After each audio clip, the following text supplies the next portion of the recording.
Quand la citadelle Apple commence à craqueler, Tim Cook, en ouverture du sommet sur la vie privée, c'était mardi à Washington, pour redire tout le mal que le CEO d'Apple pense du sideloading, tout en s'y préparant. En parallèle, iOS évolue discrètement pour permettre les paiements alternatifs. L'App Store déjà contourné pour certaines apps, c'est l'événement de la semaine. L'été sera chaud, entre un Mac mini inconnu référencé dans la version d'iOS 15.4 utilisée par le Studio Display et ce deuxième Mac évoqué par Mark Gurman pour la WWDC 2022, en plus du Mac Pro. Tim Cook qui joue gros cette semaine en interne avec le retour des salariés d'Apple dans les bureaux, un retour progressif pour y aller en douceur après 2 ans de travail à distance. Réunion de crise jeudi soir à 23h chez Twitter, Elon Musk propose d'acheter les 90,8% d'actions qu'il ne détient pas encore. Cet épisode a été enregistré avant ce séisme. Mercredi soir, on se demandait déjà si Elon Musk ne voulait pas plus que ces 9,2%, autrement dit la totale. Les mises à jour de la semaine avec After Effects, Final Cut, iMovie et la suite iWork. Un double chargeur USB-C 35 watts et des manettes de jeu Apple, 2 des rumeurs de la semaine. Et puis le tuto audio, vos AirPods sont capricieux et refusent de se connecter. Je vais vous donner toutes les astuces pour en profiter sans vous arracher les cheveux.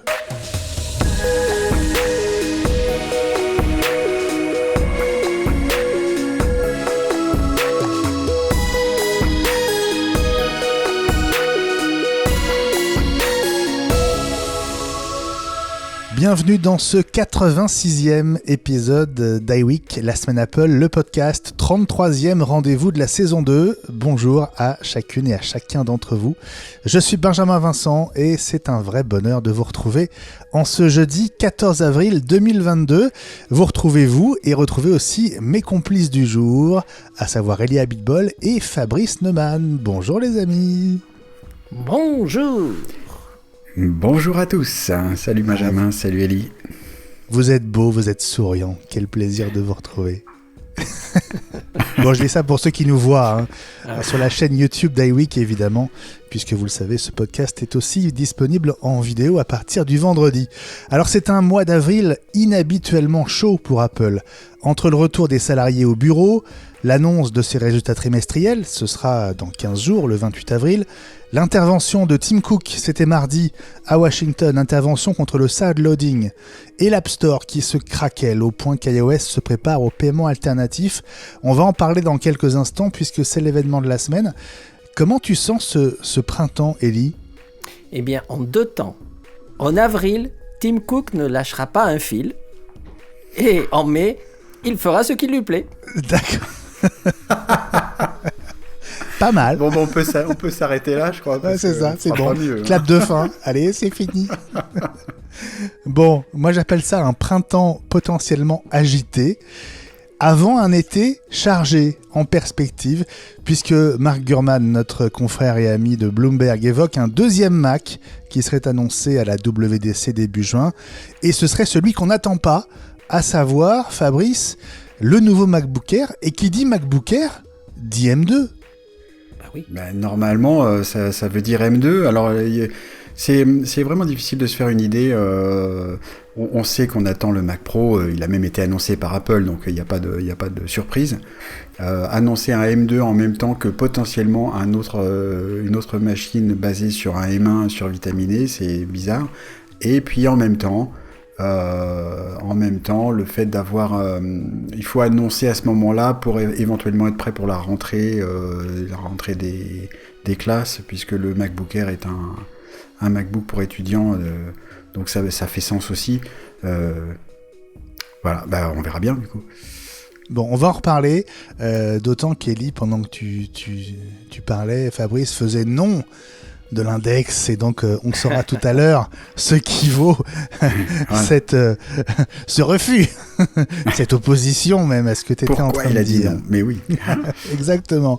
Bon, c'est une semaine riche en mises à jour. On va le voir tout à l'heure avec les premières bêtas publiques de la prochaine mise à jour intermédiaire des OS actuels, et puis des mises à jour d'applis importantes, applis de productivité et de vidéo avec iWork, iMovie, Final Cut et After Effects. avec, vous allez le voir, une mise à jour qui booste les rendus, en tout cas qui les divise par 2 ou 3 selon la machine que vous utilisez. Pas de dîner ce soir avec toi, Ellie, pour cause de convalescence, hein ? Est-ce que tu vas mieux ? Oui. Bah écoute, je vais mieux, merci, mais j'ai passé quand même une bonne partie de la journée à l'hôpital, donc c'est toujours intéressant de découvrir cet univers que je ne connaissais pas. J'ai attendu mes 66 ans et la retraite pour faire un séjour à l'hôpital, et ben c'est intéressant en tout cas, ça ressemble aux séries télé. Bon, on va rappeler que tu t'es cassé l'épaule le premier jour de ta retraite. T'as pas trouvé mieux pour fêter ça ? Et non, et là, vous le voyez pas parce que c'est trop bas, mais je porte une sorte d'attelle incroyable, on dirait le costume d'Iron Man quand ils le mettent en place, et en fait j'ai tout le côté gauche qui est immobilisé, c'est-à-dire que je peux pas bouger l'épaule, pas le bras, pas la main, donc c'est un peu contraignant, mais bon. Bon, et contrairement à ce que tu dis, je trouve que tu te coiffes plutôt pas mal de la main droite, mais ça c'est très personnel comme avis. Bon, et puis il me reste à vous parler en vidéo, vite. Oui, c'est ça. Bon, et puis il me reste à vous parler du tuto audio. Je vais vous aider tout à l'heure à reprendre le contrôle de vos AirPods s'ils ont du mal à se connecter à vos différents appareils. Voilà le programme, vous l'avez compris, iWeek c'est un petit peu de travail, c'est du temps. Si vous appréciez le boulot qu'on fait, ce boulot bénévole, vous avez un moyen très simple de nous le faire savoir en devenant contributrice ou contributeur sur patreon.com/iWeek. À partir d'1,50€ par épisode, c'est sans engagement, c'est automatique, vous nous soutenez aussi longtemps que vous le souhaitez, vous arrêtez quand vous voulez. C'est très important de nous soutenir et de nous aider à développer iWeek et ses différents contenus, d'autant qu'on a quelques projets à vous proposer dans les mois qui viennent. Pour nous aider encore plus, allez sur Apple Podcast, mettez une note 5 étoiles à iWeek et la semaine Apple et écrivez un avis, quelques mots bien à vous qui donneront envie à celles et ceux qui ne nous connaissent pas encore. On est un peu en panne d'avis récents, alors prenez quelques instants. Tout de suite, là, allez-y maintenant et rédigez ce petit texte qui fera de vous notre meilleur ambassadeur. On réfléchit d'ailleurs à un concours pour récompenser le ou les meilleurs avis sur Apple Podcast, peut-être juste avant l'été. Et donc, n'attendez pas, allez-y dès maintenant et faites savoir à quel point vous appréciez iWeek. Pour communiquer avec nous, utilisez le hashtag iWeekLSA sur Twitter et followez le compte @iWeekNews, que nous vous encourageons aussi à retweeter le plus souvent possible.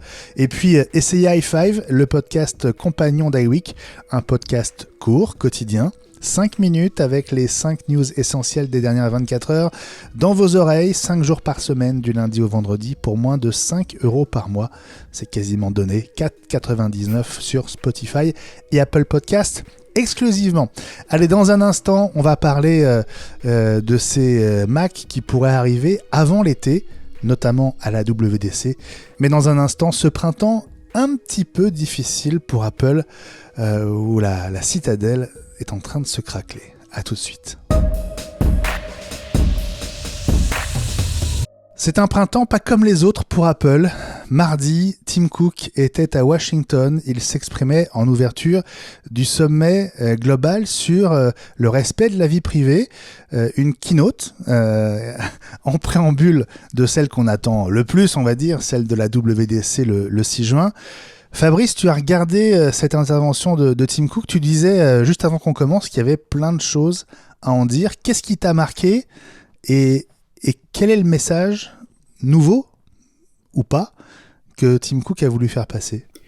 Alors, nouveau, je ne crois pas. Donc, pour un peu de contexte, il était donc l'invité du Global Privacy Summit, donc sommet consacré à la vie privée, à la protection de la vie privée à Washington. Donc, j'ai envie de dire, et je pense qu'on va comprendre assez vite, et on va s'attendre à ce que je vais dire ensuite, au sein des lobbies, quoi, en gros. Hein.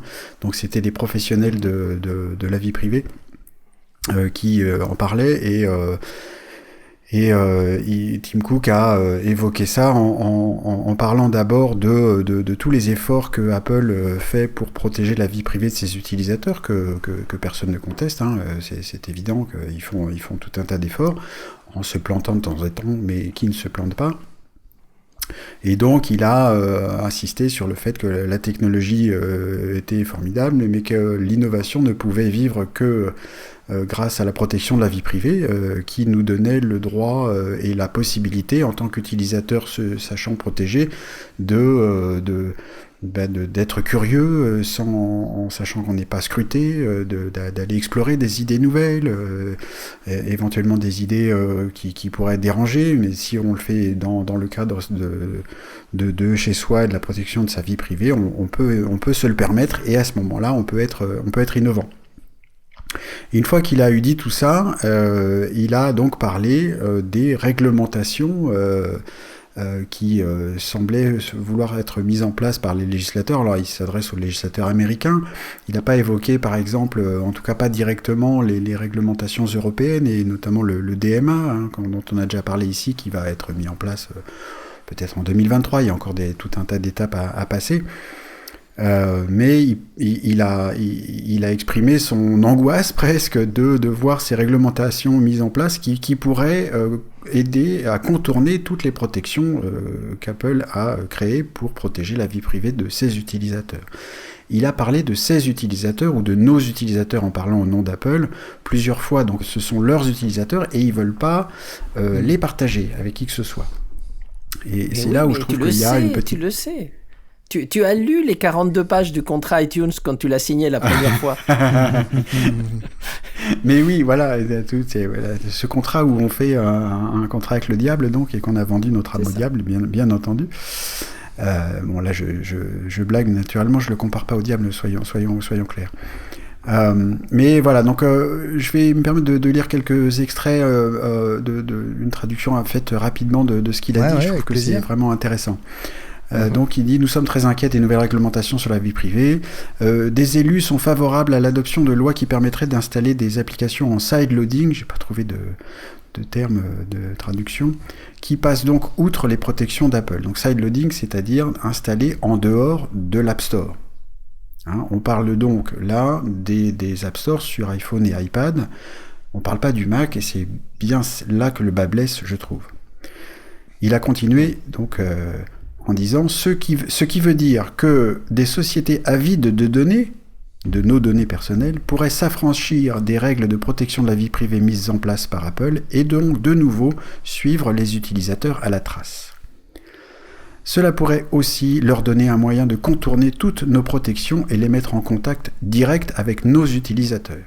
Alors je vais m'arrêter là parce que c'est bien aussi tout ce qu'on reproche à Apple, c'est qu'ils veulent garder leurs utilisateurs pour eux et ne rien partager, y compris dans des moments qui seraient pourtant pertinents. On sait par exemple que un des problèmes relatés par les journaux, les fournisseurs d'actualité qui utilisent Apple News, disent nous on ne sait pas qui nous lit. Apple le sait, mais ils ne le disent pas, et c'est absolument capital pour ceux qui viennent du monde de la presse comme moi. On sait très bien qu'avoir une relation directe avec ses lecteurs, c'est pas uniquement, et voire même loin de là, une histoire de gros sous, c'est vraiment pour savoir qui lit quoi, pour essayer de répondre aux besoins du lecteur. Donc c'est vraiment très très important. Et il veut pas ça, voilà. Alors il continue, et nous avons déjà vu que ce genre de pratique crée des vulnérabilités sur d'autres appareils. Donc là, une petite pichenette vers Android. Et puis il prend un exemple de début de Covid où des utilisateurs ont téléchargé des applis qu'ils pensaient être des apps de suivi de contamination et qui se sont retrouvés avec des rançongiciels. Naturellement, ces utilisateurs, ces victimes, a-t-il même dit, n'étaient pas des utilisateurs d'iPhone. Bah non. Ah oui. Non, puisque ce n'est pas possible d'installer une application en dehors de l'App Store qui vous protège. Dormez, voilà. Vous êtes protégé. Enfin, on peut, mais bon, on peut. Oui, alors on est bien d'accord qu'on peut, si on contourne les protections en place, et que si on pirate, si on fait si on fait du, le terme m'échappe, du jailbreak. Voilà, par exemple. Non, mais sans passer par là, en fait, tu sais qu'Apple lui-même le fait pour des applications entreprises, mais tu peux télécharger une application si tu acceptes le certificat d'authenticité qui l'accompagne, qui souvent est très louche et qu'on ne conseille pas du tout aux utilisateurs de faire, mais sur un site web, tu peux dire je veux télécharger telle appli qui n'est pas dans l'App Store, et là ils te disent ok, mais pour qu'elle marche, il faut accepter le certificat qui va avec, et si tu dis oui, l'app tu peux l'utiliser sur ton iPhone. C'est donc possible, mais ça ne correspond, enfin ça n'est pas ouvert au commun des mortels, aux vrais gens, comme je dis souvent, comme Guillaume Jette, donc j'ai appris ici. Donc il met en avant beaucoup la protection de la vie privée de l'App Store, ce que les autres magasins d'applications potentiels qui pourraient arriver du fait des législateurs ne pourraient pas faire, en tout cas ne seraient pas à la hauteur pour le protéger. Et puis à côté de ça, il termine en disant que naturellement Apple croit en la concurrence, qu'il est pro-concurrence. Bon, c'est déjà un petit peu difficile à croire quand même, et puisqu'il ne veut pas mettre en péril toutes ces protections mises en place par Apple, il appelle à un travail en commun avec les législateurs pour créer un système qui soit valable aussi bien pour Apple que pour les utilisateurs. De ce point de vue-là, ça, je trouve ça tout à fait positif. Travailler avec ceux qui connaissent la technologie qui la crée, ça me paraît indispensable, parce qu'on sait aussi que les législateurs, qu'ils soient américains, français ou les autres, n'ont pas tous un niveau techno très suffisamment élevé pour bien connaître tous les enjeux. Donc c'est normal d'écouter ceux qui sont au milieu. Mais ce que je trouve vraiment très bizarre, alors il faut remettre ça dans le contexte, il s'adressait à des gens qui travaillent dans le milieu de la confidentialité et surtout de la confidentialité privée, dans le sens marché du terme. C'est que il dit pique-pendre de oh là là, si on pouvait installer des applications venant d'un autre magasin d'applications, donc d'autres App Store que celui d'Apple, ce serait affreux, on tomberait dans les braises affreuses qui nous brûleraient tous parce qu'on serait aux mains des gros méchants qui veulent nos données. Et je n'arrive toujours pas à comprendre comment on peut dire ça quand on est Apple ou les autres, alors qu'on a un autre système, le macOS, qui, depuis qu'il est né, permet d'installer des applications venant de n'importe où, avec les problèmes que ça inclut, mais avec aussi des systèmes mis en place de protection de plus en plus sévères, mis en place par Apple pour contrer toutes ces choses-là.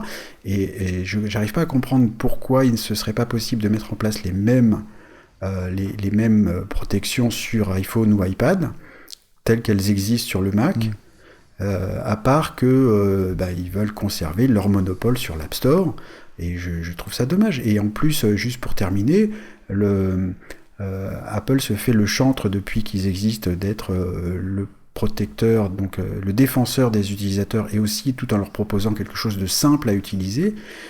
Et ce monopole de l'App Store et aussi des 30% et de certains développeurs d'applications qui ne veulent pas les payer, fait que du coup l'App Store est moins facile à utiliser que d'autres App Store sur Android ou ailleurs, avec toujours le même exemple qui est toujours vrai jusqu'à présent. On utilise Kindle pour lire des livres électroniques, et on ne peut pas acheter de livres directement dans l'appli Kindle, il faut sortir, aller dans son navigateur internet pour acheter un livre, pour ensuite retourner dans l'appli. Donc ce genre de limitation fait que l'iPhone est moins simple d'utilisation qu'un Android par exemple. Ouais.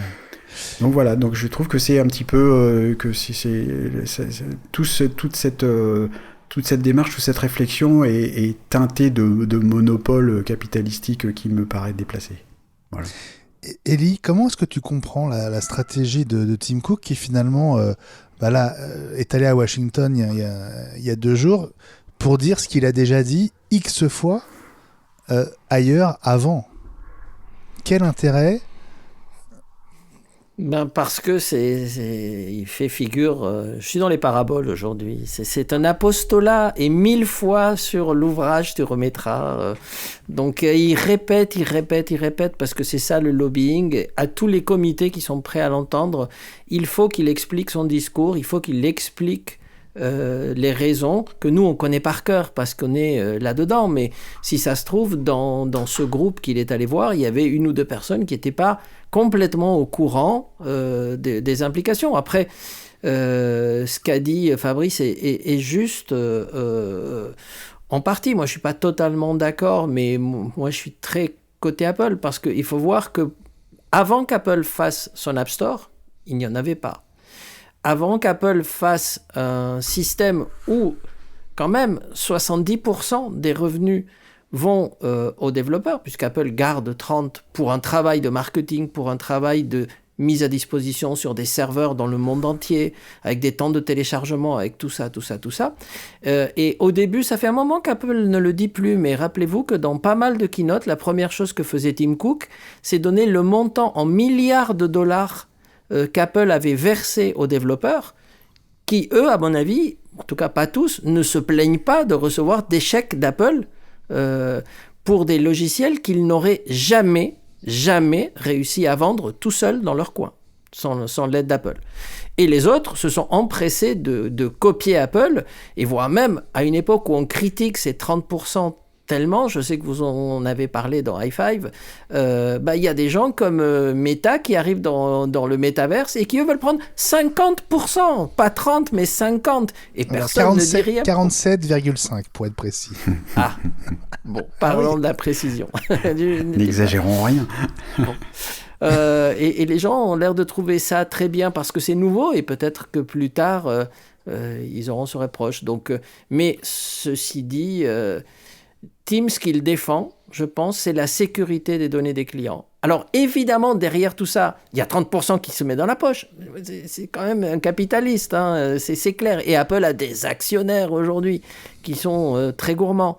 Mais connaissant Tim depuis longtemps, je pense que, bien sûr qu'il pense à l'argent, mais principalement, quand il parle de la sécurité des données et la protection des données des clients, je pense qu'il est sincère. Il y a des tas de gens qui ne le sont pas. Lui, je pense qu'il l'est. Après, il y a tous les à côté, bien sûr. Fabrice, une question pour toi qui a suivi ce discours pour nous. Est-ce que tu as le sentiment que pour Tim Cook, c'était une démarche qui finalement était plus symbolique qu'autre chose, parce que cette bataille, ils sont en train de la perdre, sauf si vous me contredisez, mais j'ai quand même l'impression qu'Apple est en train de se faire, au moins en interne, progressivement à l'idée qu'il va falloir s'adapter à un autre contexte, ou est-ce que tu as eu le sentiment qu'il était là avec la volonté réelle d'inverser le cours des choses ? C'est un peu des deux, mon capitaine, parce que le diable est dans les détails, c'est-à-dire que le fait qu'il y ait l'obligation d'une ouverture d'un ou plusieurs autres App Store sur l'iPhone, sur iOS, il y échappera peut-être pas, mais c'est les conditions dans lesquelles ça va s'opérer qui sont vraiment importantes. Et notamment, par exemple, l'obligation ou pas de proposer une baisse de ces fameux 30%. Pour rebondir sur ce qu'a dit Elie, je suis d'accord avec lui, hein. Moi j'ai pas tellement de problèmes sur les 30%, parce que, et je pense qu'il y a une grande majorité de développeurs qui sont très contents, de la même manière que quand on a un magasin dans une galerie commerciale, on paye un loyer à la galerie commerciale, souvent sous forme de pourcentage, je suppose, hein. Et ça me paraît normal, parce qu'en gros le magasin tout seul, personne n'y viendrait. Le magasin dans une galerie commerciale, il y a des gens qui passent devant. Donc naturellement, moi j'appelle pas, d'abord j'appelle à rien, mais à la fermeture de l'App Store d'Apple, surtout pas. Faut se rappeler d'un truc aussi. C'est à ça que servent les lois contre les monopoles. C'est-à-dire qu'on a le droit de créer tout ce qu'on veut. On a même le droit aux États-Unis, c'est pas interdit d'être tout seul. Les lois aux États-Unis sont là pour protéger les consommateurs, à savoir si jamais le législateur décide que le monopole est mauvais pour les consommateurs, alors il faut le casser. Mais c'est pas interdit. Et aussi, je sais pas si vous vous rappelez, dans les documents qui avaient été sortis au moment du procès avec Epic Games, il y avait des mails, notamment de Phil Schiller, qui disait, bon les gars, on met en place l'App Store, une fois qu'on aura atteint $1 milliard de profit, ou 10, ou je ne me rappelle plus, peut-être qu'on pourra baisser les 30%, ce sera, parce que c'est bon, on aura gagné des sous, quoi. Et on lui a dit, t'es gentil Coco, tu remets ton idée à l'heure, parce que non, on va garder tout le pognon. Hein, voilà. Alors, qu'Apple veuille faire des sous, c'est normal. Ce que je pense qu'il va se passer, c'est que puisqu'on considère qu'ils ont une main mise trop forte sur tout ça, c'est qu'il va y avoir l'ouverture d'autres App Store, et Apple y va en reculant. Ils n'ont pas envie, c'est normal, et que les autres App Store soient moins protégés, c'est possible. Mais une fois que l'application est installée, je vois pas la différence. Hein. Le fait de enlever, par exemple, empêcher les applications de tracer leurs utilisateurs, c'est pas parce qu'elles viennent de l'App Store ou pas que ça se passe. Voilà. Donc je pense qu'il est là pour défendre les intérêts d'Apple dans les détails, pour s'assurer qu'on leur demande le moins d'efforts possible dans ce domaine. Élie, je te passe la main, juste précision que je voulais apporter. Vous avez sans doute vu que dans la première bêta d'iOS 15.5 qui est sortie la semaine dernière, des développeurs ont trouvé des bouts de code qui indiquent qu'Apple est en train de préparer ses OS à certaines apps qui pourront proposer un paiement alternatif. Il s'agit notamment d'un message d'alerte qui s'affichera quand on s'apprêtera à supprimer une app qui intègre un paiement externe, Apple n'ayant aucun contrôle sur ses transactions. Alors, il s'agit uniquement des applications qu'on appelle les lecteurs, hein, donc qui permettent d'accéder à du contenu, que ce soit des magazines, des livres, des chansons, de la vidéo. Alors ça englobe toutes les applis comme MyCanal, Amazon Prime, Netflix, etc. Précision importante, ces apps ne pourront pas offrir d'achat in-app si elles choisissent de court-circuiter l'App Store. Et donc, pour les éditeurs, il faudra aussi un peu choisir son camp. Élie, tu voulais ajouter quelque chose à ce que disait Fabrice ? Oui, c'était juste une petite précision pour compléter. Je pense que l'intérêt aussi, Apple est une société, comme vous le savez depuis longtemps, qui est totalement pilotée et contrôlée par des avocats. Hein. Donc tout ce qu'ils font est validé, revalidé, survalidé. Donc je pense que si un jour le gouvernement ou les gouvernements ont obligé Apple à autoriser le sideloading et qu'il y avait un scandale de fuite de données ou autre, Apple pourrait se prévaloir en disant « Mais attendez, ça fait des années qu'on a répété à qui voulait l'entendre les risques. On vous l'a dit, on vous l'a redit, on vous l'a re-redit. Maintenant, ne venez pas vous plaindre, parce que si vous nous aviez écoutés, ça ne se serait pas passé comme ça. » Donc, il se blinde. Oui, on va suivre. Il a juste un dernier détail pour rappeler ça, parce que ça s'est déjà produit, alors pas chez Apple, mais sur Android. Alors, de nouveau, en rapport avec Epic Games, quand Epic Games a sorti Fortnite, ils ont voulu aussi contourner le Play Store de Google en disant bah voilà, on va le mettre, allez sur notre site et vous pouvez le sideloader sur vos Android. Et voilà comment on fait. Et il y a une version piratée de Fortnite qui s'est installée sur certains appareils Android qui justement aspirait tout. Hein. Donc de ce point de vue-là, bien sûr, et c'est un vrai problème. Mais donc Apple a beau jeu de dire regardez, sur notre App Store, c'est beaucoup mieux, restez chez nous. Et puis c'est tout.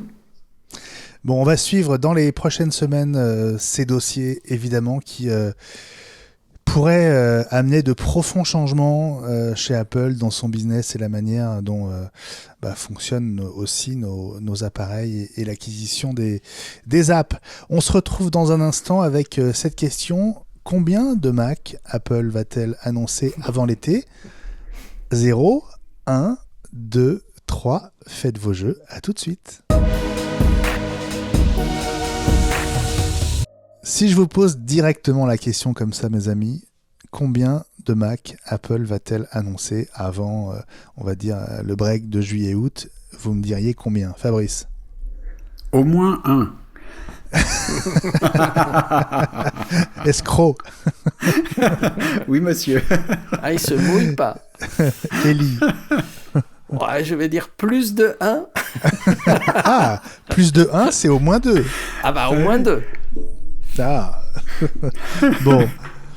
Alors, 2 indices qui font qu'on se pose avec vous la question aujourd'hui. D'abord, cette version d'iOS 15.4 que tu connais, Elie, parce que tu l'as vu tourner sur le Studio Display, le nouveau moniteur 27 pouces Apple, qui tourne donc sous iOS 15.4.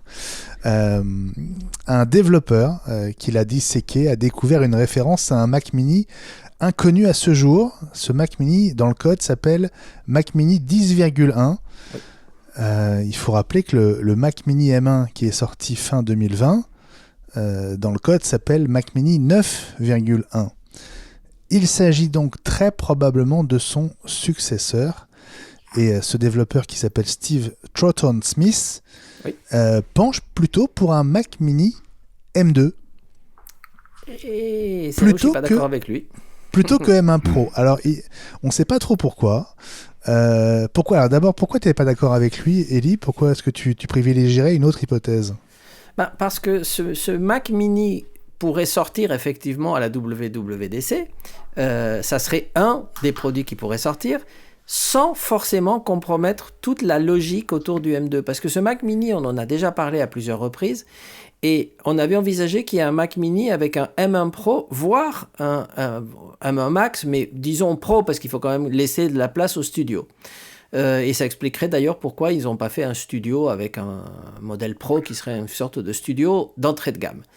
Donc, tant qu'on est comme ça, c'est logique. Si on commence par annoncer un Mac Mini M2 avant d'avoir annoncé les MacBook Air, encore une fois, la logique Apple serait chamboulée et là, il faudrait que je retourne à l'école parce que je ne comprendrai plus rien à leur stratégie produit. Et bien justement, c'est là qu'intervient l'autre élément dont on tient compte aujourd'hui, c'est Mark Gurman de Bloomberg, selon qui un deuxième Mac, donc en plus du Mac Pro, pourrait être annoncé à la WWDC 2022 qui démarre donc le 6 juin. Ben oui. Et selon lui, ce deuxième Mac, ce serait le nouveau MacBook Air. Bah, il dit pas ça. Il dit pas ça vraiment. Hein. Ah oui, j'aime bien ce que tu as fait de l'analyse de texte, je sais, Eli. Alors qu'est-ce qu'il dit, Marc? Il dit comment tu l'as interprété plutôt? Oui, Marc dit qu'Apple va annoncer des nouveaux produits deuxième semestre de l'année et donc la WWDC, a-t-il dit, est un endroit où Apple pourrait annoncer des produits. Mais il ne dit pas Apple va annoncer un MacBook Air. Il dit que le MacBook Air devrait sortir, qui va sortir un jour. Mais si on s'en tient à ce que tu viens de dire à la logique, on parle du Mac Pro, on parle du Mac Mini, ça fait déjà 2 produits. Pas forcément M2, mais ça fait déjà 2 produits annoncés à la WWDC. Moi, personnellement, la seule chose qui me fait douter, vraiment, c'est ce que tu as dit tout à l'heure concernant, ou à moins que ce soit Fabrice, je crois qui a dit ça, je ne me rappelle plus, concernant les achats pour les écoles. Si Apple annonçait un MacBook Air M2 en juin, admettons, ça laisserait le temps aux écoles d'en commander pour la rentrée. S'il l'annonçait en octobre, parce que de toute façon septembre c'est l'iPhone, on le sait, c'est mort, en octobre, novembre, ça veut dire que la saison de rentrée scolaire, ce sera fait avec des produits actuels, certes, mais pas avec des produits M2. Et j'ai envie de te dire, même début juin, c'est tard, hein? C'est tard. Pour le back généralement, to school, c'est plutôt, on a vu au moment de certains iPads, c'est plutôt fin mars, début avril qu'on parle de ça. Ouais. C'est pour ça que ce serait vraiment très limite. C'est vraiment c'est compliqué, hein, parce que ou alors peut-être que ce qu'on ne sait pas, alors, c'est que parfois on a des rumeurs sur des sorties de produits et puis on voit bien que les informations étaient un petit peu déformées, mal comprises ou justement distillées comme il faut par Apple pour que ce soit pas bien compris. Par exemple, peut-être que aussi ça veut dire qu'il y aurait 2 types de Mac Pro avec du coup il y aurait 2 ordi, 2 Mac et puis voilà, parce que là on est vraiment sur du développeur. On est le logo, n'oublions pas de la WWDC, c'est le logo de Swift, le langage de programmation. Donc il semblerait que ce soit vraiment centré sur les développeurs, leurs applis et leurs outils. Le MacBook Air, c'est pas un outil de développeur. Le Mac Mini, pas vraiment non plus, même avec un M1 Pro dedans. Donc on n'est pas dans le thème, hein. Avec MacBook Air et Mac Mini, on n'est pas dans le thème. Sauf si Apple veut réserver la primeur du M2 et de ses caractéristiques aux développeurs. En disant qu'il y aurait des ordi qui sortiraient plus tard, par exemple. C'est ça que tu veux dire. Ouais. Bah, si le M2 était un produit de rupture, oui, mais d'après ce qu'on a cru comprendre, et il faudrait qu'on redemande à notre ami Frédéric ce qu'il en pense, le M2 serait une petite évolution et amélioration du M1, mais pas un produit de rupture. Donc, dans sa conception, il y aurait un peu plus de cœur, il consommerait un peu moins d'énergie, des choses comme ça, mais pas de quoi révolutionner un développeur. Et par contre, rappelez-vous que tous les médias qui vont parler de la WWDC, parce que c'est devenu maintenant un événement médiatique mondial, plus qu'un événement développeur, ils ont très peu de bandes passantes pour justement diffuser des infos. Si Apple sortait une nouvelle ligne de MacBook Air, est-ce qu'ils ne risquent pas de parler du design du MacBook Air avec un fond blanc, on discutait de l'épaisseur, discuter du design, etc., et laisser de côté le nouveau Swift, laisser de côté ROS, donc l'OS de réalité, parce que ce sont des informations plus techniques, alors qu'un MacBook Air, c'est très visuel, et du coup, une grande partie du contenu de la DubDub, en fait, passerait en dehors des radars des médias. C'est pour ça que je vous repose la question d'une keynote avant la DubDub. Orientée grand public. Ah, avant. Avant, alors là pour le coup, il reste quand même pas beaucoup de temps pour faire ça. Non. Moi, je voudrais filer la métaphore aussi l'image tout à l'heure des rumeurs éventuellement mal comprises d'un nouvel ordi. J'ai pas vu le contenu des rumeurs, je suis pas dans le secret des dieux et de Gurman en particulier, mais si on imagine aussi qu'il y aurait une démonstration d'un casque de réalité virtuelle, de lunettes, de quelque chose, qui contiendrait un M1, un M1 Pro, et ça serait une référence, une nouvelle machine qui pourrait être comprise comme un ordi. Donc c'est ça qu'on verrait en fait. C'est le Mac Pro et puis un autre appareil encore équipé d'un M1. Alors, sauf... Ce qui fait douter, c'est la référence au Mac Mini 10.1, enfin 10,1. Donc là, c'est pas un casque, c'est évident. Donc à part présenter un Mac Mini avec un M1 Pro dedans ce serait le Mac du développeur pauvre. C'est ça. Sachant qu'il y a déjà le Mac Studio. Donc voilà, on en a déjà parlé. Il y a un trou dans la gamme entre le Mac Mini M1 tout court et le Mac Studio qui commence avec un M1 Max. Il manque une machine de bureau avec un M1 Pro, il n'y en a pas. Il n'y a pas Exactement. non plus de l'iMac. L'iMac, c'est un M1 tout court. Si un jour on a un iMac 27 pouces ou plus, il y aura forcément un M1 Pro dedans parce qu'il va falloir le différencier un peu plus qu'avec la taille de l'écran. On est tous d'accord là-dessus, sur le fait qu'il y a un trou dans la gamme. Oui. Voilà, donc il pourrait être comblé là, par exemple. Et je pense que ce serait le seul moment où il pourrait être comblé, parce qu'une fois qu'on a dépassé la WWDC, là, pour le coup, il n'y a plus d'annonce de M1. C'est forcément du M2 et du M2++, quoi. Oui.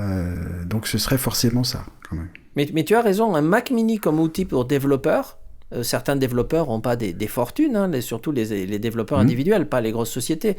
Le Mac Mini a été l'outil utilisé par les développeurs au niveau du M1 pendant 6 mois. Donc un nouveau Mac Mini comme outil développeur, ça serait super. Et en plus, ça permettrait, puisqu'il ne serait pas très cher, de commander des studios display à foison. Du coup, Apple pourrait vendre plein d'écrans pour fonctionner avec ses Mac Mini pas chers, en espérant que tous les défauts auront été corrigés. J'ai dit parce que sinon l'écran sera plus cher que le Mac. Oui, oui.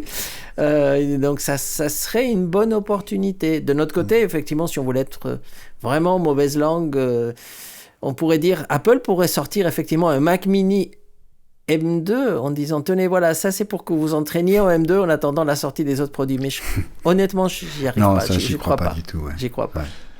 Bon, on sera fixé dans un peu moins de 2 mois, puisque cette WDC, elle commencera le 6 juin avec une keynote le même jour. Et peut-être, d'ici là, on sait jamais. Une éventuelle deuxième keynote de printemps avant, bon, là, c'est avant Benjamin la qui met une conférence de pièce. développeurs. On n'est jamais complètement à l'abri. On n'est jamais complètement à l'abri. Allez, on va revenir sur le plancher des vaches avec les 3 news de la semaine. Pommes, c'est dans un instant.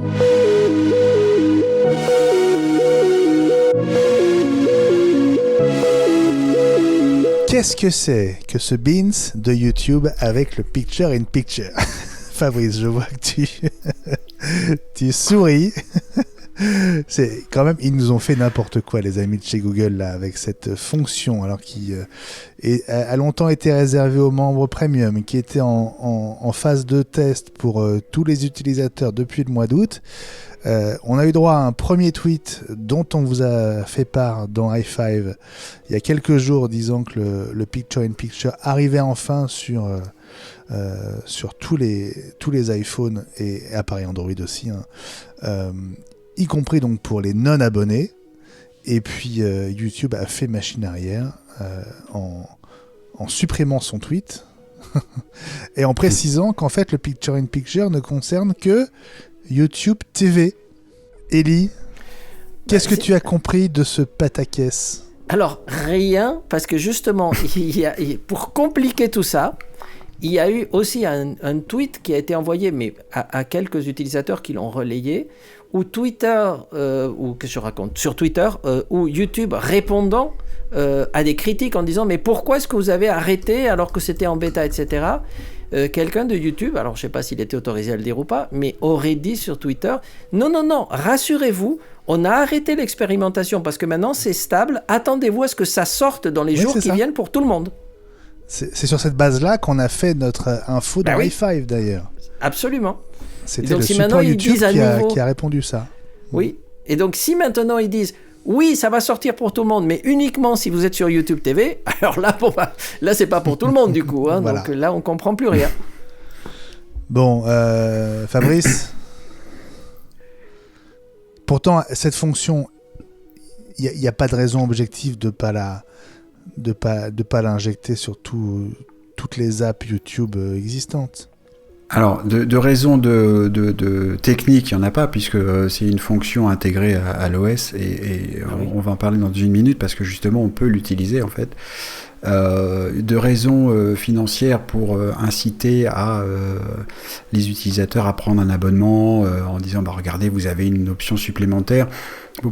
Avec autre chose, quand on a un abonnement premium, on peut aussi du coup lancer la lecture d'une vidéo et puis mettre son iPhone ou iPad en veille et continuer à écouter. Ce qu'on ne peut pas faire avec l'appli YouTube de base. Standard. Donc c'est un des intérêts aussi, surtout quand on a YouTube Premium et qu'on a la musique qui va avec, etc. Enfin bref, on n'a pas toujours besoin de l'image, donc ça a du sens. Mais c'est pour ça que ça marche plus. Excuse-moi, je te coupais, c'est parce qu'il y avait une époque où ça marchait, et puis depuis un certain temps, effectivement, quand je mets mon iPhone en veille, clac, ça se coupe. Je dis, mais pourquoi ? Donc, eh bien parce que parce mais j'ai compris grâce à toi maintenant. Il faut payer, mon bon monsieur. Alors sinon je voulais faire une petite remarque. Il y a quand même une façon de profiter du picture in picture, de l'image dans l'image avec YouTube sur son iPhone et son iPad depuis quasiment les débuts, simplement en utilisant Safari pour se connecter au site youtube.com. Et on lance une vidéo, et puis on quitte Safari, où on appuie sur le bouton qui permet de mettre l'image dans l'image, et ça fonctionne très bien. En fait, moi, ça fait des mois que je n'ai même pas l'application YouTube d'installer. C'est vrai, c'est une astuce qu'on avait donnée dans le tuto audio il y a...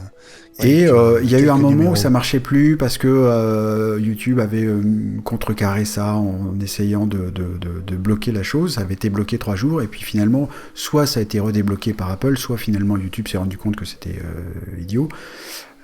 Et voilà, donc on peut utiliser le Picture-in-Picture dans YouTube et du coup je l'utilise tout le temps. Voilà. Donc finalement, c'est pas très grave. Et tu te tapes tous les messages qui te disent « Voulez-vous ouvrir l'application YouTube ?» Et tu leur dis « Non, je veux rester sur Safari, tais-toi. » Exactement. À chaque fois, il y a un petit message quand même. Alors, j'aurais envie de dire, si tu me permets, Benjamin, d'ajouter une petite chose, c'est que c'est très pratique si en plus on l'utilise en compagnie de l'extension Vinegar, donc vinaigre, donc en anglais Vinegar, qui a fait quelque chose de vachement bien, c'est que ça remplace dans Safari, donc c'est une extension pour Safari, pour iOS et iPadOS, qui remplace le lecteur par défaut de YouTube par un lecteur HTML5 et qui en plus enlève les pubs qui sont devant. Oh yes. Et alors là, du coup, ça rend l'expérience YouTube extraordinairement plus agréable. Je m'excuse pour les annonceurs, mais enfin tout de même, il y en a tellement des pubs, c'est vraiment insupportable. Comme chacun sait, c'est dommage. Les annonceurs se tirent une balle dans le pied parce qu'il y a tellement de pubs qu'on n'a plus envie. Donc une Safari plus Vinegar, formidable. Bon bah super, c'est une merci, extension payante à 2€, mais ça vaut vraiment le coup. Voilà. Merci de nous l'avoir rappelé, Fabrice. On passe à la deuxième news de la semaine. Cette news, elle marque la fin de 2 ans de travail à distance pour beaucoup de salariés de chez Apple, puisque ce lundi 11 avril, c'était le début du retour dans les bureaux, y compris à l'Apple Park, en présentiel. Alors un retour progressif, en mode hybride, avec 1 jour par semaine au bureau pour commencer. À partir du 2 mai, ce sera 2 jours par semaine. Et à partir du 23 mai, ce sera 3 jours par semaine. Ces 3 jours étant le lundi, le mercredi et le jeudi. Vous le savez, la nouvelle du retour en présentiel ne fait pas vraiment l'unanimité. Pas mal de salariés ont pris des habitudes en travaillant depuis chez eux depuis 2 ans.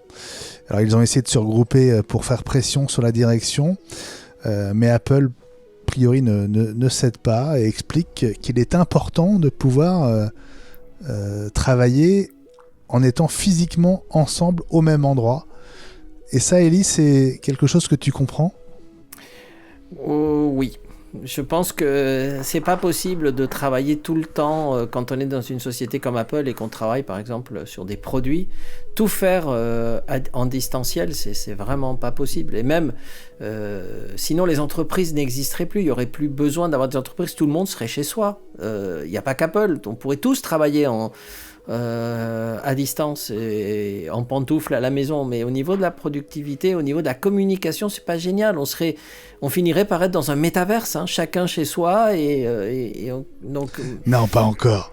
Pas encore, non, je sais, mais presque. Mais par contre, c'est quelque chose qui a l'air de. Les gens se sont vraiment habitués pendant 2 ans à travailler à la maison. Moi, je connais plusieurs personnes d'Apple qui ont démissionné, qui ont dit non, on ne retournera pas. Vous voulez pas, on s'en va. Après, je ne sais pas s'ils ont retrouvé du boulot ailleurs, je ne sais pas s'ils étaient opportunistes ou pas. Mais en fait, ils ne voulaient pas renoncer à ce nouveau mode de vie peinard à la maison. Certains ont acheté des propriétés en banlieue ou en dehors de Paris et ils peuvent travailler tranquillement un peu à la campagne. Vous avez vu le boom sur l'immobilier de certaines banlieues ou de certains villages. Donc ils ont une nouvelle vie, ils se sont habitués, ils se disent non mais retourner à Paris, faire 2 heures de bouchon ou aller dans le métro, etc. Non, c'est fini. Donc mais bon, après, ils sont employés dans des sociétés qui les payent grassement. Donc, si tout le monde pouvait faire ce qu'il veut, alors on serait tous milliardaires, tous à la maison et tous avec un méga yacht et un hélicoptère dans le jardin. Mais bon, c'est malheureusement pas possible. Fabrice, est-ce que lundi, on a assisté pour Apple au début du retour à l'activité normale, tu penses ? En partie, oui, je rejoins Ellie. Il y a quand même des besoins de se retrouver dans des bureaux. D'abord, faut pas oublier qu'il y a un certain nombre de gens qui, pour qui travailler chez soi ne leur plaît pas. Il y en a qui ont découvert le télétravail, d'autres qui l'aimaient bien avant, qui aimeraient bien continuer comme ça, et puis d'autres qui d'abord n'ont pas l'environnement de travail chez eux adapté. Il y a des trucs, des détails qu'il faut pas oublier non plus. Quand on travaille chez Apple et ou chez Google d'ailleurs, quand on habite dans la Silicon Valley, qu'on veut pas être trop loin de son travail, on habite dans un KGB parce que le prix au mètre carré est monumentalement plus grand qu'à Paris. Et donc, quand on est dans un petit appartement et puis qu'on est en télétravail, éventuellement avec son compagnon en même temps, c'est difficile. Donc, ce sont des conditions de travail difficiles. Donc, il y en a qui ont envie de revenir quand même. Voilà. Donc, je me dis que il va y avoir forcément, il y a un retour. D'abord, c'est le patron qui décide. Il y a un moment qui dit on retourne au bureau. Et puis, je pense que les entreprises en général, mais Apple en particulier, est quand même très à l'écoute. Ils sont en recherche d'optimisation de travail. S'il y a des gens qui viennent au bureau et qui ne sont pas contents, alors s'ils ne font pas leur boulot, ils seront virés, mais le bien-être au travail, c'est quelque chose que ces grandes entreprises regardent beaucoup, et donc qu'il y ait des adaptations à venir en conservant un mode hybride, je serais quand même pas étonné que ça existe. Ouais. Élie ? Il y a aussi un argument écologique, et vous savez qu'Apple est très sensible à ça, c'est que le bilan carbone du télétravail n'est pas forcément neutre, hein. C'est-à-dire que tous ces gens, parce que le mode de fonctionnement d'Apple, c'est qu'ils sont en conf-call du matin au soir, mais vraiment, tout le temps, c'est pas du travail tout seul derrière un ordi.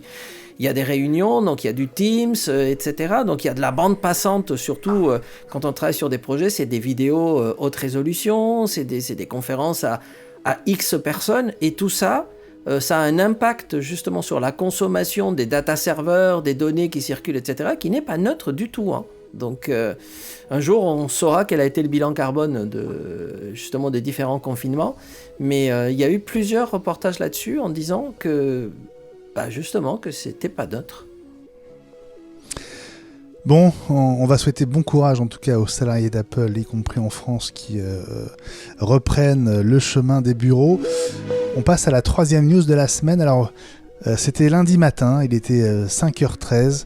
Ce tweet de Parag Agrawal, le CEO de Twitter, j'ouvre les guillemets, l'arrivée d'Elon Musk évidemment, au conseil d'administration devait devenir officiellement effective le 9 avril, mais Elon a fait savoir ce matin qu'il ne rejoignait plus le conseil.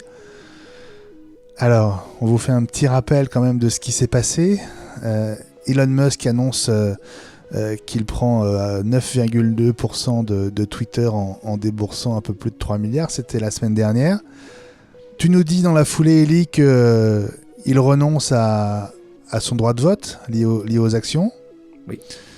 24 heures plus tard, le board lui propose une place au conseil d'administration qu'il accepte, tout en tweetant, en trollant de manière assez active, notamment en faveur du fameux bouton d'édition de tweet. Et puis donc, coup de théâtre, alors que certains utilisateurs faisaient savoir qu'ils allaient quitter Twitter à cause de l'arrivée d'Elon Musk au board notamment, eh bien, il renonce finalement à siéger. Comment est-ce que vous avez compris l'un l'autre cette semaine folle faite d'annonces et de contre-annonces finalement? Comment comprendre l'esprit d'Elon Musk? C'est ça. Je pense que c'est très difficile. J'ai entendu un commentaire qui m'a bien fait rire en disant que Elon Musk, d'un seul coup, s'était rappelé qu'il avait d'autres boulots à faire. En pluriel, qu'il était PDG d'une entreprise de bagnole, d'une entreprise de fusée, d'une entreprise de ceci, cela. Et il s'est dit, mais en fait, je vais pas avoir le temps de faire dire tout ça. saucisson, mais non. Elle va savoir. On sait pas tout d'Elon Musk. Le personnage public qu'on connaît, c'est tout ce qu'on connaît de lui, est quand même assez volage. Donc, il fait des coups, et puis voilà... et puis je serais pas étonné non plus, il semble que bruisse à l'horizon une potentielle enquête de la SEC, qui est le gendarme des marchés financiers aux États-Unis, parce que Elon Musk a une telle influence sur Twitter notamment, qu'il fait une annonce et puis il y a les cours de bourse qui montent et qui descendent, et ça pourrait être motif de au moins tapage sur les doigts, parce que il joue avec. Voilà. Moi, c'est ça que j'ai compris, c'est que c'est du jeu pour lui, tout ça. Absolument. Élie? Il a déjà eu une enquête de la SEC au niveau de Tesla, où il avait annoncé à un moment donné quelque chose sur Twitter avant un conseil d'administration, alors qu'il y a des périodes pendant lesquelles on ne peut surtout pas annoncer des choses quand l'entreprise est cotée. Mais je crois qu'il s'en fout. Oui, c'est ça. Il a tellement d'argent qu'il s'en fout. Alors, qu'est-ce qui a pu se passer? Peut-être il y avait un point intéressant quand même, c'est cette fameuse limite du nombre de parts que peut détenir un membre du board. Je pense que c'est une grosse partie peut venir de là. Rappelle-nous. En fait, à partir du moment où tu es dans le board, tu ne peux pas dépasser 14,9% d'actions. Et donc, c'est une limite légale aux États-Unis. Et donc, peut-être qu'il s'est rendu compte que pourquoi se limiter à 14,9 si on peut avoir 30 ou 40 ? Enfin, je ne sais pas. Ce n'est que de l'argent. Et peut-être qu'il s'est rendu compte que le fait d'être dans le board allait limiter sa possibilité de s'exprimer librement. Je crois que lui, il tient absolument à pouvoir dire ce qu'il veut, quand il veut, et tout le monde essaye de le contraindre à réfléchir un peu avant de tweeter. Il y a un autre personnage qui a été président des États-Unis qui avait le même problème. Il y avait des conseillers qui passaient leur journée à essayer de lui piquer son téléphone pour qu'il ne puisse pas tweeter, disant non mais dis-nous ce que tu veux et on va le tweeter pour toi. Mais C'est ça. et donc Oui, peut-être donc, que ça l'a agacé. Visiblement, on aura d'autres épisodes. C'est-à-dire que si ça lui prend... on rappelle, pour avoir 9% et quelques, ça lui a coûté 3 milliards de dollars à peu près. Qui, je sais plus, représente 1 ou 2% de sa fortune. Donc, si l'envie lui prend, il en remettra 3, 10, 12... et puis il va devenir actionnaire très très majoritaire. Il est déjà majoritaire. Et du coup, il n'aura pas besoin d'avoir une place au board, au conseil d'administration pour prendre des décisions sur Twitter. Voilà. Ça pose vraiment la question justement de l'influence immense qu'une ou plusieurs personnes peuvent avoir parce qu'ils ont les moyens de se racheter des entreprises alors que l'entreprise n'est pas à vendre. Oui. Mais ce qu'il y a, je pense que ce côté faire partie du conseil d'administration, il y a une éthique. C'est-à-dire qu'à partir du moment où tu fais partie d'un conseil d'administration d'une société, c'est le cas pour Apple, c'est le cas pour des tas d'autres sociétés, et en France c'est pareil, tu ne peux pas te permettre de dire tout et n'importe quoi parce que tu fais justement partie du conseil d'administration. Donc c'est extrêmement charté ce que tu as le droit de dire ou pas dire. Parce que si tu dis quelque chose alors que tu es dans le board, ça peut nuire justement à la société et à l'impact sur les dividendes et autres. Et le board, il est là pour éviter justement ces écarts et ces fluctuations. Il est là pour rassurer les gens. Et Elon, il veut pas du tout rassurer. Lui, il veut s'amuser, en fait. Ouais. Le CEO de Twitter l'a dit dans son message aux employés de Twitter pour expliquer le fait que Elon Musk ne siégerait finalement pas. Il a dit... on a beaucoup discuté avec Elon des opportunités et aussi des risques liés à sa présence au board. Ah oui. Il utilise le mot risque dans son message. Voilà, c'était mercredi soir. Depuis que nous avons enregistré cet épisode, Elon Musk a donc fait une offre. C'était jeudi midi, acheter l'intégralité de Twitter en valorisant le réseau social 43 milliards de dollars. Concrètement, lui qui possède 9,2% des parts, propose d'acheter les 90,8% restants au prix de 54,20$ l'action, sachant que le titre avait clôturé mercredi à 45,85$.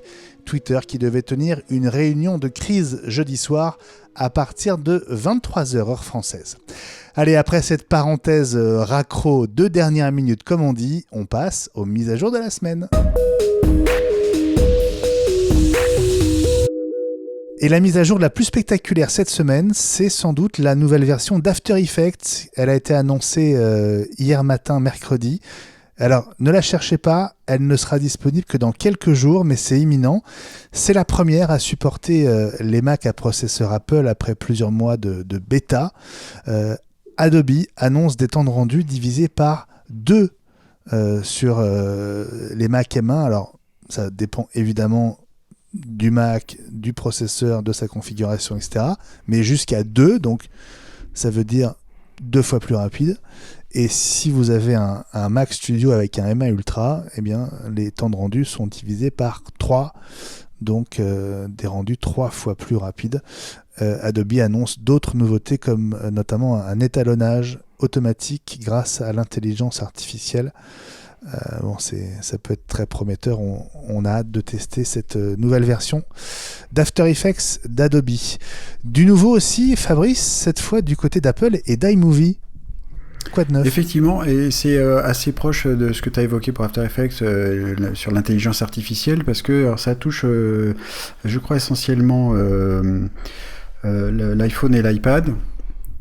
Mais c'est lisible sur iMovie, sur Mac, et ce sont des fonctions qui s'appellent, alors que je recherche, Magic Movie et Storyboards.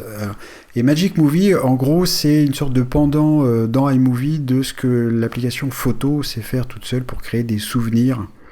Et donc de prendre des photos et des vidéos qu'on a pour les mettre ensemble, mettre une petite musique derrière et créer quelque chose qui est souvent très, très sympa. Donc voilà, donc c'est une sorte de... C'est comme des recettes, des choses qui sont faites automatiquement pour aider à créer des petits films sympathiques. Et iMovie c'est déjà ce genre de truc-là, mais là ça va encore plus loin et ça s'appuie naturellement sur l'intelligence artificielle et le machine learning. Alors, mise à jour iOS et iPadOS. Et aussi, Ellie, iMovie sur macOS. Absolument. On a appris ça, je l'ai fait tout à l'heure, la mise à jour. Et le descriptif, parce que je l'ai cherché en disant cette nouvelle version d'iMovie vous permet de faire les mêmes choses que vous faites sur la version d'iMovie iOS. Du style, passe à ton voisin, va voir à côté si tu veux savoir ce que ça fait. Voilà. Mais au moins, on sait qu'elles sont à parité, c'est bien. Absolument. Du nouveau aussi du côté de Final Cut avec une mise à jour, la 10.6.2, qui est disponible depuis mercredi. Alors, rien de révolutionnaire, hein. Elle intéressera principalement les heureux possesseurs de Mac Studio, puisque cette version de Final Cut est optimisée pour ces nouveaux Mac, qu'ils reposent sur un M1 Max ou un M1 Ultra. Et dans son premier test de rendu sur un Mac Studio M1 Max, Apple Insider a gagné à peu près 10% de rendu sur un fichier 4K qui est passé de 3.30 à 3.10 le rendu. Donc voilà, c'est pas extraordinaire, mais c'est de l'optimisation comme on le disait dans i5, hein, Fabrice. Oui, tout à fait, et probablement qu'il y aura d'autres progrès de ce genre plus tard dans des versions, des mises à jour plus majeures que le passage à 10 points quelque chose. Hein. Il me semble aussi que Final Cut permet ou a été optimisé aussi pour les flux 8K, puisqu'on sait que les puces M1 Max et M1 Ultra peuvent manipuler 10, 12, 18 flux 8K, donc là c'est vraiment pour des trucs très très pro. On sent aussi que c'est justement en préparation de la WWDC, hein, un Mac Studio M1 Ultra est déjà capable de faire tout ce qu'on veut, et ça va être multiplié par 2, 3, 4, 12, on n'en sait rien avec le Mac Pro, pour faire des trucs en 8K, donc c'est ultra pro, ultra avec des besoins vraiment, vraiment drastiques. C'est la préparation de ça aussi. Alors ça faisait 6 mois que la suite iWork n'avait pas évolué. C'est chose faite avec la version 12 qui normalement doit s'installer automatiquement sur vos machines. Numbers, Pages et Keynote gagnent tous les trois le support des raccourcis sur Mac et chacune des trois applications bénéficie de nouvelles fonctions. Je ne sais pas si vous avez fait ces mises à jour ou si vous les avez vues arriver, mes amis. Oui, elles sont faites. Ellie. Oui, elles sont faites. Je n'ai pas encore eu le temps de les tester, mais oui. Bon. En tout cas, elles sont là, sachez-le. Mise à jour aussi de Google Maps sur iOS en version 6.12. Alors, une amélioration sympa si vous avez une Apple Watch, puisque les changements de direction apparaissent désormais directement à votre poignet. C'est pratique, ça évite d'avoir à dégainer son iPhone à chaque coin de rue. Et vous pourrez bientôt ajouter une complication sur votre cadran qui vous ramènera tout droit chez vous, où que vous soyez. Les prochaines versions intermédiaires de nos OS actuels, à savoir iOS et iPadOS 15.5, WatchOS 8.6, macOS 12.4, les bêtas publiques, les bêtas 1, on parle plus des bêta développeurs dont on avait parlé quelques jours plus tôt, les bêtas publiques sont donc arrivés. Vous pouvez les essayer si ça vous intéresse. Bon, comme d'habitude, hein, puisqu'on parle de bêta publique, attention à ne pas jouer avec le feu sur vos appareils de production. Dans tous les cas, faites à minima une sauvegarde, n'est-ce pas Ellie ? Et de préférence, utilisez un deuxième iPhone ou un deuxième Mac, hein, pour les tester, plutôt que la machine qui héberge votre fichier client, par exemple. Hein, ça vaut toujours la peine de le rappeler, je crois. Ouais. Effectivement, oui. Et puis on vous parlait il y a une semaine de cette faille de sécurité majeure qui a été comblée par la toute dernière version des OS. Alors attention, parce que sur Mac ça vaut pour montrer, mais si vous êtes sur Big Sur ou Catalina, la faille n'a pas encore été comblée, et ça c'est assez étonnant d'ailleurs, cette inégalité entre les OS face à une faille de sécurité aussi importante, Fabrice. Oui, c'est très étonnant. Puis ça fait donc une semaine, 8 jours, 10 jours. Enfin, c'est long. C'est pas l'habitude qu'on a. Donc peut-être qu'il y a un problème supplémentaire sur ces OS. J'espère que ce sera corrigé parce que c'est grave et Apple nous a habitués quand même à faire des corrections et à remonter dans le temps plus que ça. Ouais. Oui.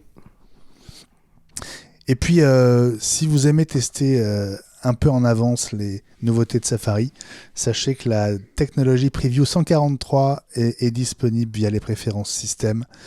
On rappelle que vous pouvez la faire cohabiter avec la version actuelle, celle qui est livrée avec la dernière version de macOS, sans aucune sorte de problème. Allez, on se retrouve dans quelques instants, le temps de boire un coup, respirer, avec les rumeurs de la semaine. Aïe aïe aïe. Les rumeurs de la semaine, et on commence par le casque de réalité virtuelle qui ne sera probablement pas montré à la WWDC. C'est ce que croit savoir Mark Gurman. En revanche, ROS, donc le système d'exploitation que tu as évoqué tout à l'heure, Eli, donc Reality OS, pourrait lui être montré aux développeurs, puisque des références trufferaient les bêtas d'iOS 16. Ce qui indique probablement que le lancement du casque pourrait intervenir pendant la durée de vie d'iOS 16, autrement dit entre septembre prochain et l'été 2023. On en parlait dans i5 Eli avec toi. Fabrice, ça te semble plausible, logique que Apple commence quand même à donner des billes aux développeurs à l'occasion de la WWDC, même si le casque, entre guillemets, final n'est pas montré?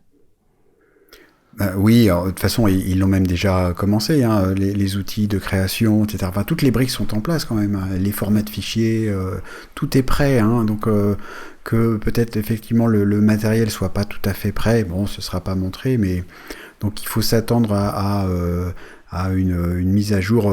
C'était 14.5 avec sur iPad une grande mise à jour où il y avait le support de la souris et du pointeur. Donc il y aura une grande mise à jour de iOS 16 avec quelque chose comme ça.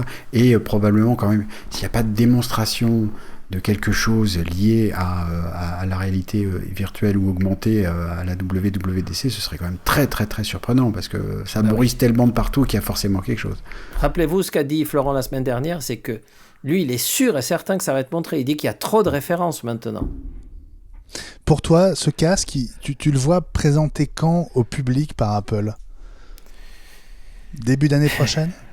Oui, au départ j'aurais dit avant Noël, mais je pense qu'Apple va prendre son temps. Ça va dépendre du nombre de killer apps que les développeurs iconiques vont être capables de produire entre la WWDC et la sortie du casque.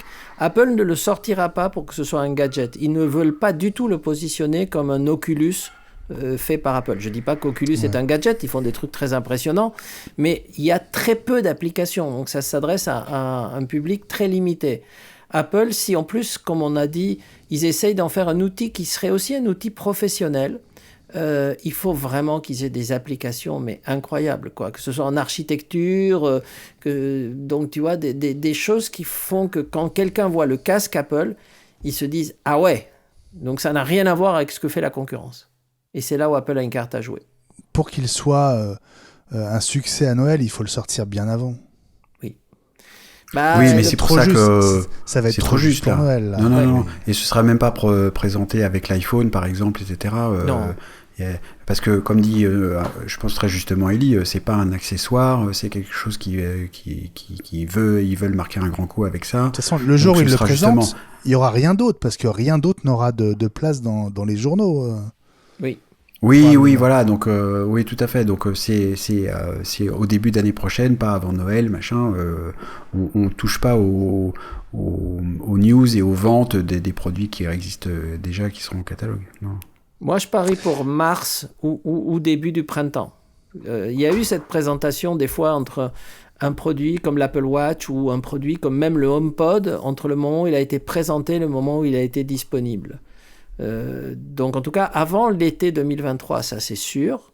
Et n'oubliez pas que derrière, il y a les lunettes, et que c'est les lunettes où Apple va jouer une grosse partie de son évolution technologique, puisque même Tim Cook a dit que ça serait, il ne parlait pas du casque, hein, il parlait des lunettes, les lunettes AR seraient peut-être un jour le remplaçant du iPhone, mais en tout cas en termes de technologie, c'est le grand produit depuis l'Apple Watch.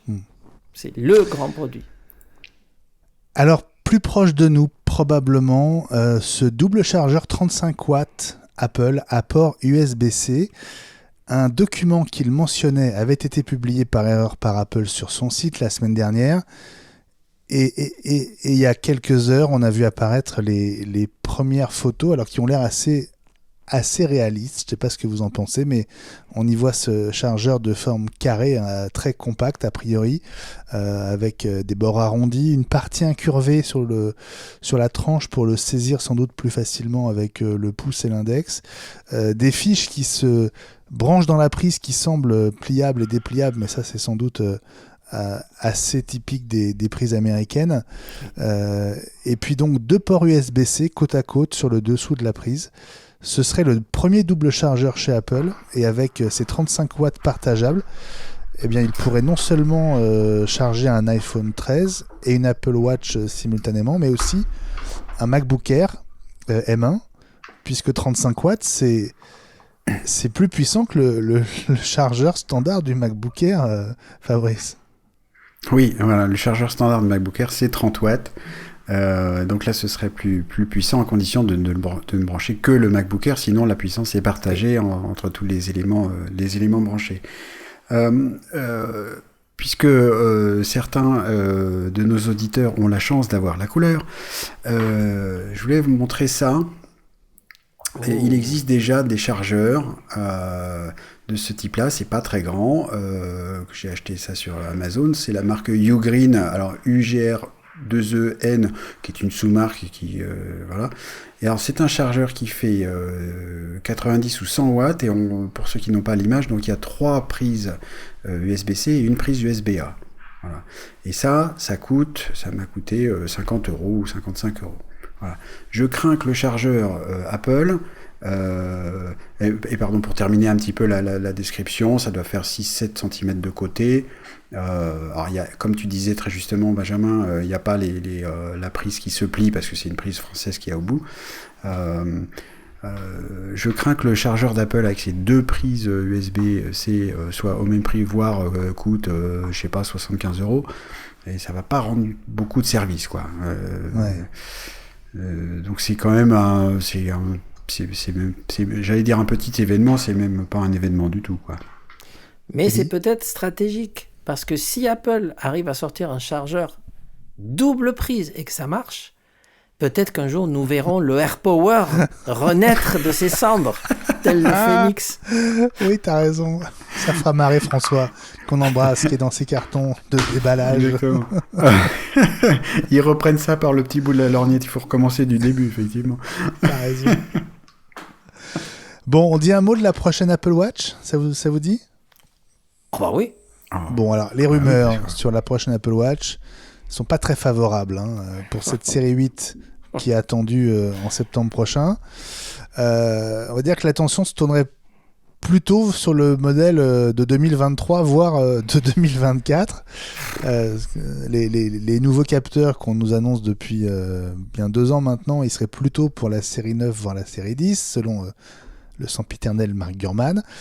Néanmoins, grâce à sans doute WatchOS 9, la série 8, donc la prochaine, pourrait bénéficier d'un nouveau mode économie d'énergie inspiré de l'iPhone, qui permettrait notamment à la montre d'utiliser très peu d'énergie, tout en faisant tourner certaines apps, ce dont elle n'est pas capable aujourd'hui, puisque le mode qui consomme le moins ne fonctionne que pour afficher l'heure aujourd'hui. Et si tout va bien, on en saura plus le 6 juin en ouverture de la WDC, n'est-ce pas, Ellie ? Espérons, mais je suis très très très déçu parce que on avait tellement d'espoir pour l'Apple Watch série 7. Et attends, c'est pas fini encore. Et je ne l'ai pas acheté celle-là. Alors, je me suis dit, bon, la 8, ça va être bon, la 8. Ah ben non, si on me dit la 9 ou la 10, mais moi, avec ces retards de produits Apple, sur des produits un peu faciles comme une Apple Watch, une évolution, et tout à l'heure on parlait des lunettes, mais les mecs d'Apple, si vous m'écoutez, mais moi je veux un jour pouvoir porter les lunettes de réalité virtuelle Apple avant de mourir, hein, donc à ce rythme de retard. Hein. Je veux les voir ces lunettes, moi, un jour. Et donc l'Apple Watch, je vais encore faire des économies, c'est bien. Ellie, t'as les idées noires parce que tu t'es cassé l'épaule, mais ça va aller mieux bientôt, j'en suis sûr. Oui, c'est ça, exactement. Très juste, Fabrice. D'autant que, tu vois, Apple est sympa, ils en sont encore au stade des recherches sur la future manette de jeu Apple. Ils savent que t'es pas complètement capable de la tenir avec les deux mains. Donc, ils en sont encore au stade du dépôt de brevets. Brevets, alors, qui ont été attribués à Apple ces 2 dernières semaines, à la fois aux US le 31 mars et en Europe le 10 avril. Et les illustrations de ces brevets montrent 3 types de contrôleurs, dont un qui est composé de 2 parties. Il fait penser un peu au Joy-Con de la Switch de Nintendo. Et puis il y a un autre modèle qui est plus intéressant, plus inattendu, qui ressemble à une sorte d'étui de smart keyboard pour iPhone, dont le clavier serait remplacé par les boutons d'une manette de jeu traditionnelle. Il y aurait aussi un écran secondaire qui permettrait d'afficher des infos alternatives sans doute à ce qui se passera sur l'écran principal. Bon, c'est pas la première fois que cette rumeur tourne. Alors Apple, comme tu le disais dans F5, Fabrice, est pas vraiment très présent encore dans le domaine du jeu, si ce n'est via Apple Arcade, mais Ellie, tu penses que Apple pourrait avoir des ambitions de ce côté-là ? Probablement oui. Moi, ce qui me fait peur, c'est à quel prix. Parce que quand on voit le prix qu'Apple est capable de proposer pour un Magic Keyboard, qui certes est très joli et tout, mais 400 €, si jamais vous avez un contrôleur de jeu Apple et qu'en plus il y a un écran, si vous sortez un truc à 600 ou 700 €, ça s'appelle un iPad. Hein. Donc, pas besoin de plus que ça. Donc j'ai un peu peur du prix. Il sera très beau certainement, il sera magnifique. Et maintenant, est-ce que ce sera mieux qu'un joystick aujourd'hui de PlayStation ou de Xbox, ou voire de Nintendo Switch? Je sais pas. Quel intérêt pour Apple se lancer là-dedans? C'est bien déjà qu'on puisse utiliser un joystick de PS5 sur un Apple TV avec Apple Arcade. Hein. Donc c'est déjà très bien. Laissons faire ceux qui savent. Ça veut peut-être dire, Fabrice, que Apple a d'autres projets aussi pour l'Apple TV, peut-être, notamment ? Alors, ça fait pas mal de temps maintenant que je tempère mes enthousiasmes face aux potentielles annonces d'Apple TV, parce que comme Ellie, et comme nous trois, hein, et puis nous 5 finalement, on aimerait tellement que l'Apple TV soit plus qu'elle ne l'est à chaque fois qu'il y a un nouveau modèle. Je rappelais dans i5, on peut jouer sur l'Apple TV. Moi, ça m'arrive. J'utilise Apple Arcade finalement assez souvent, mais c'est des petits jeux. Et le processeur A12 de l'Apple TV est moins puissant que le processeur A13 qu'il y a dans le Studio Display. C'est vrai. Donc, en termes de console de jeu, c'est quand même pas ça. Après. Pour essayer de filer un peu le côté réalité augmentée, réalité virtuelle, on sait aussi qu'avec les casques, c'est mieux d'avoir des commandes dans les mains. Alors, est-ce que... Là, on parle de joystick, alors ça n'a pas l'air d'être adapté, mais peut-être que ce sont aussi des technologies qui pourraient être mises à profit pour, lorsque le casque sortira, donner des manettes pour contrôler les éléments du monde virtuel dans lequel on serait. Donc c'est de ce point de vue-là, je pense que Apple est en train de travailler aussi pour proposer quelque chose. Moi, je crois beaucoup plus, comme contrôleur justement pour les casques de réalité augmentée ou virtuelle, à cette news dont on avait parlé 1 ou 2 fois, sur le fait qu'Apple travaillerait sur des bagues ou des anneaux, des choses faciles à porter et discrets. Parce qu'aujourd'hui, le principal problème de la réalité virtuelle, c'est déjà les casques qui sont affreusement grands et gros, parce qu'il faut que l'utilisateur soit vraiment isolé du monde réel. Mais ensuite, on vous attache, moi j'ai utilisé ceux de Meta, un contrôleur à chaque main où vous êtes obligé de tenir quelque chose parce que ça permet de voir la position des doigts, etc. Donc en fait, et il y a des câbles, même si Apple arriverait certainement à se passer des câbles, mais à un moment donné, on a des câbles autour de la tête, des câbles dans chaque main.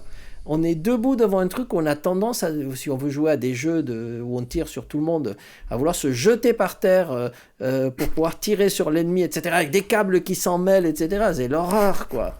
Donc ça devient vite lassant.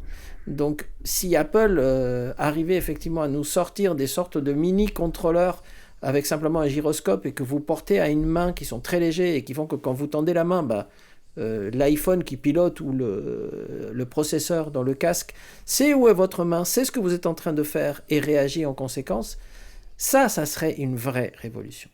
Merci mes amis, on se retrouve dans un instant avec le tuto audio. Comment forcer vos AirPods à se connecter? Je vais tout vous expliquer.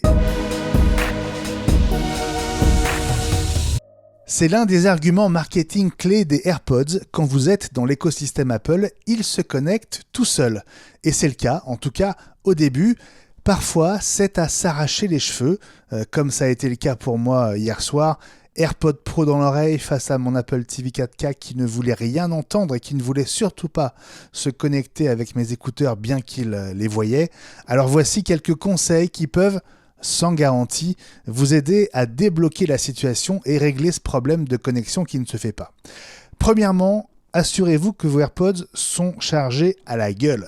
Avant toute chose, vous les branchez ou vous les posez sur un support de recharge par induction si vous avez le bon boîtier et vous attendez d'obtenir la petite lumière verte à l'avant du boîtier de recharge.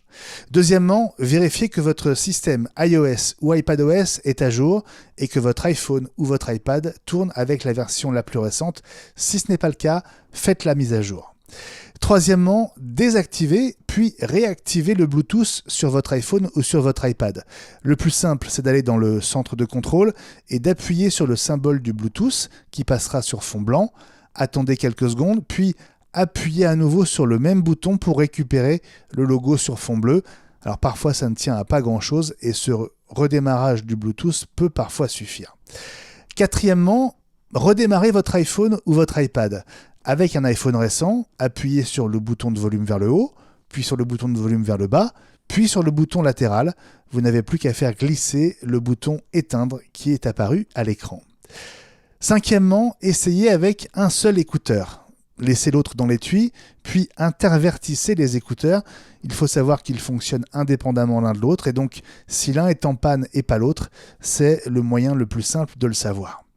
Sixièmement, si ça ne marche toujours pas, on va remonter le problème à la source en réinitialisant et en réassociant les AirPods avec votre appareil. La réinitialisation d'usine effacera la mémoire des écouteurs et elle remettra vos AirPods dans l'état exact dans lequel vous les avez achetés. Et donc, placez les écouteurs dans l'étui, fermez-le et attendez 30 secondes. Ouvrez le capot de l'étui et sur votre iPhone ou votre iPad, allez dans Réglages, puis Bluetooth. À côté du nom de vos AirPods se trouve le petit i de l'information. Cliquez dessus, scrollez jusqu'en bas et cliquez sur « Oublier cet appareil » et confirmez. Avec le capot de l'étui toujours ouvert, appuyez maintenant sur le petit bouton blanc discret à l'arrière de l'étui pendant environ 15 secondes. Laissez le doigt enfoncé sur le bouton jusqu'à ce qu'à l'avant, la lumière clignote alternativement en blanc et en ambre. Vos AirPods sont maintenant de retour dans leur état d'usine. Vous pouvez refermer le capot. Placez maintenant l'étui à côté de votre iPad ou de votre iPhone et soulevez à nouveau le capot. Si tout va bien, une fenêtre pop-up devrait apparaître pour vous permettre d'appairer les AirPods et de les ajouter à votre compte iCloud. Et si vraiment jusque-là, ça ne marche toujours pas, vous n'avez plus qu'une seule solution, c'est d'appeler Apple. Les coups de cœur de la semaine. Élie, je me tourne vers toi, je sais que tu as flashé sur des photos. Oui, alors c'est des choses qui viennent d'arriver, donc puisqu'Apple vient d'annoncer les gagnants pour les meilleures photos prises avec un iPhone en mode macro. Et donc ils ont appelé ça The iPhone Macro Challenge. Et pour ceux qui ont la version vidéo, je vous conseille de regarder ça, sinon on vous donnera l'adresse du site Apple où vous pouvez les voir. Et quand on regarde les photos, là il y a la première qui s'affiche. C'est incroyable, on dirait vraiment une composition faite par un logiciel de dessin 3D, alors que ce sont des images qui ont été prises avec des morceaux de glace, avec de la couleur qui se reflète dedans. Donc ça c'est la première, c'était le gagnant. Ils sont absolument sublimes au niveau des couleurs. Ensuite, il y a eu une photo, elle s'appelle Seaglass, la première. Et c'est un utilisateur argentin qui a gagné le Grand Prix. Ensuite, il y a une photo, donc en macro toujours, prise à l'intérieur d'une fleur, qui est très très belle au niveau des couleurs et des détails. Ça s'appelle The Cave. Et donc c'est Marco Coletta, qui est un Italien, qui a fait cette belle photo. Une que j'adore parce que tout est en nuances de bleu. On dirait une toile d'araignée qui est faite avec des gouttes d'eau, tout en bleu clair. Elle est sublime, celle-là. Et elle s'appelle Art in Nature. Et donc, c'est quelqu'un qui a pris ça en Inde, justement. Oui. En Inde. Tu dis pas le nom de la ville, c'est bizarre. Là, j'ai essayé. Dans ma tête, il me dit Kolhapur, Maharashtra. Voilà. Donc, voilà. Donc, voilà, très bien. Ensuite, encore une photo de fleurs, c'est assez joli, mais dire qu'on a pris ça avec un iPhone, moi je suis halluciné. Il faut vraiment qu'un jour je me penche sur le mode macro. Bon, là vous avez une feuille qui défile à l'écran, donc, où on voit toutes les nervures, etc., tout en nuances de vert, donc très très joli. Et puis... il y en a 100, hein, donc on va peut-être pas voir les 100, mais... Non, ils sont pas toutes. Donc celle-ci, pour terminer, une fraise plongée dans un verre de Perrier, peut-être, je ne sais pas, parce qu'il y a des bulles autour de la fraise, et ça donne envie.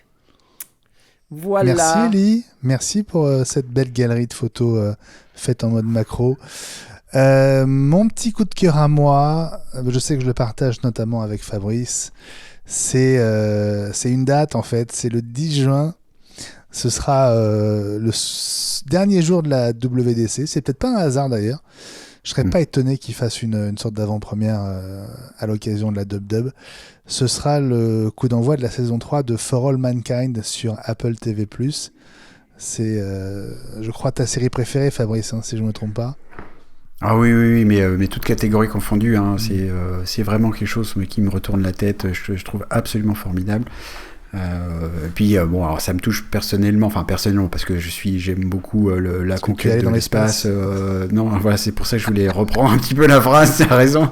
Mais la conquête de l'espace, l'histoire de la conquête de la Lune, c'est quelque chose que j'ai suivi, alors pas en direct à l'époque, mais qui me passionne, dont je connais beaucoup de détails. Et donc justement, là, les détails sont un petit peu torturés parce que le monde a changé pour une raison très simple, c'est que dans cette série-là, on peut le dire, hein, c'est dès le début, les Russes sont arrivés avant les Américains sur la Lune en 1969, et ça change donc toute l'histoire, ça change l'histoire du monde, et c'est absolument passionnant comme politique fiction et comme histoire fiction, c'est vraiment formidable. J'adore. Et d'ailleurs, on ne sait plus où donner de la tête du côté des annonces Apple TV+, ces jours-ci, hein. Et oui, c'est quand même extraordinaire. Là, Apple TV+ est en train de devenir un service vraiment de streaming vidéo vraiment intéressant. Il n'y a pas la foison au catalogue d'un Netflix ou de Prime Video, mais en termes de qualité, c'est quand même formidable. Et il y a vraiment tout un tas de séries. Donc moi j'ai commencé à regarder Severance, qui est vraiment... qui est aussi un peu bizarre. Tout le monde en parle maintenant sur Twitter. Il y en a qui ont fini la série, c'est pas mon cas, et en disant que c'est génial. Il y a un autre truc que j'ai commencé qui s'appelle Slow Horses, avec Gary Oldman, qui est vraiment très bien aussi. Ils l'ont vieilli ou il est comme ça Non, ils l'ont vieilli. Je sais pas. Bon, il a sur un certain âge quand même, mais il joue très bien le vieux un peu alcoolo, qui fume, qui est pas très en forme, mais on sent bien. J'en ai vu deux, 3 épisodes. Série d'espionnage. Hein.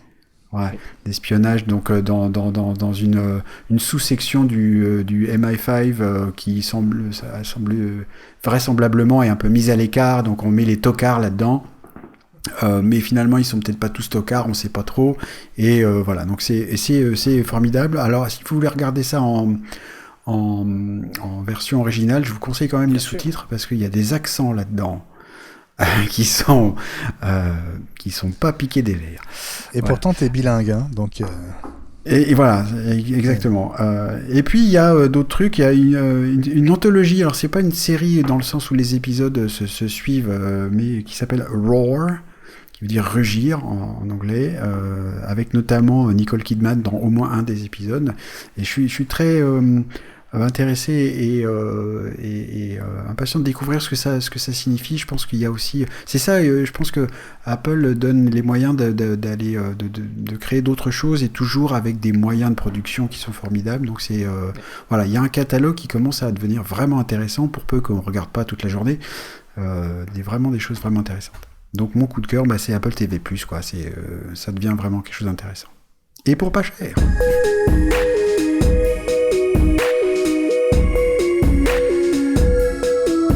C'est la fin de cet épisode 86. Merci d'avoir été au rendez-vous. Merci d'être au rendez-vous chaque semaine. On est très très très heureux de votre fidélité, très touché aussi par vos messages, par vos tweets.